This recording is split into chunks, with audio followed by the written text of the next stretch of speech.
What's up guys, I'm Gatsby.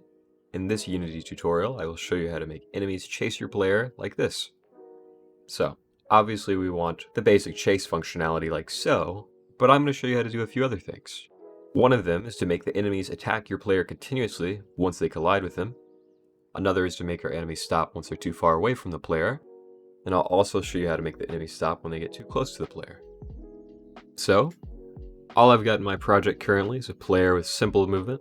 If you need help getting that set up, I have a video for that on my channel. I've also got a enemy sprite here. So let's get right into it by dragging your enemy sprite into the hierarchy. Let's move him from the player. Then let's create a script. We'll call it enemy. Start by making a public transform variable for the player called player. And let's also make a float called chase speed. Then in the update function, every frame we're going to want to set our enemy's position a little bit closer to our players. And we can do that with the vector2.moveTowards function. And we'll use our chase speed with time.delta time so that we move slightly closer every frame. Okay, after that, let's drag that enemy script onto our enemy. Let's drag our player transform for that variable. Then let's set our chase speed to a value slightly less than the player speed. For me, that would be 4. Then let's add a box collider to our enemy object. Change the bounds of it appropriately. Then I'm going to add a rigid body 2D. Set the mass to less than that of your player, so your player doesn't get pushed around. Set linear drag to 1 so that enemies can come to a complete stop faster. Turn off gravity and enable freeze rotation on the z-axis so that they don't spin and they don't fall out of the world. And also set interpolate to interpolate because it allows for smoother movement for the enemies. Okay, testing this out. It works. Our player is being chased by the enemy. This is good, but one problem is there's no way for the player to escape. Let's actually fix that now. Let's go back to our enemy script and add an aggro distance as a float. And every update frame,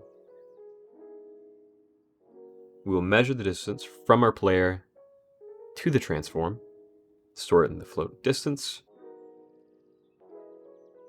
and then we'll just simply compare our distance and say, okay, if it's greater than our aggro distance, then we will simply return from this function and not move.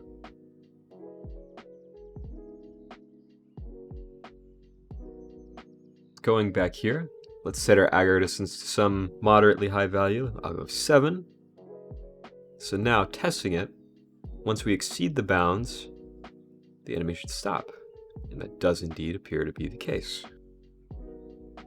One problem is if he's too close, he'll just push continuously on the player. So let's fix that. Going back to our enemy script, let's add a stop distance float. And we can simply check here also if our distance from the player is less than or equal to our stop distance, we will also return, effectively stopping the enemy. Then, going back to our scene, let's set our stop distance to some small value like 2.5. So now, testing it out, the enemy stops once he gets too close. So one last thing I'll show you how to do is basic attacks with enemies. All we'll do is make it to where when an enemy collides with a player, they'll actually flee for a short distance before trying to chase the player again. So, back in our enemy script, we will add a float called return distance and a bool called flee. Then, here in the update function, we will paste our original movement into this if statement. So now, if we're not fleeing, we'll move towards the player. But otherwise we'll move away. How do you do that? Well, with the move towards function, you can actually multiply the third argument by -1, which moves the enemy away from the player. And we want our enemy to move away from the player until they reach the return distance, at which point they will begin to go back towards the player. Of course, the question is then, How do we measure collisions? Well, you can do that with the function onCollisionInter2D. And all we want to check is if the collider that we collided with's GameObject's tag is a player, and if it is, then we will simply set flee to true, because at that point we want to begin moving away from the player. So, I'm going to set my return distance to 2.5, that's when the enemy will start moving back towards him.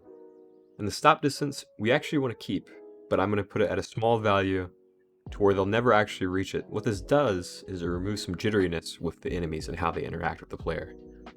Also, make sure you add the player tag to your player. Do that here. If you don't have that tag, you can also just add it. So, testing this out, our enemy is colliding with our player, and you can see the flee variable is toggling appropriately. I'll show you what it looks like with a few here, just for fun. But other than that, that's basically all you have to do. This is more so a basic tutorial to get you started, and give you some ideas that you can then tweak and customize to your own desires and your own project. Anyway, if you faced any troubles during this, feel free to leave a comment and I can help you there. But other than that, if this video helped you, leave a like, subscribe. Have a great day. Peace.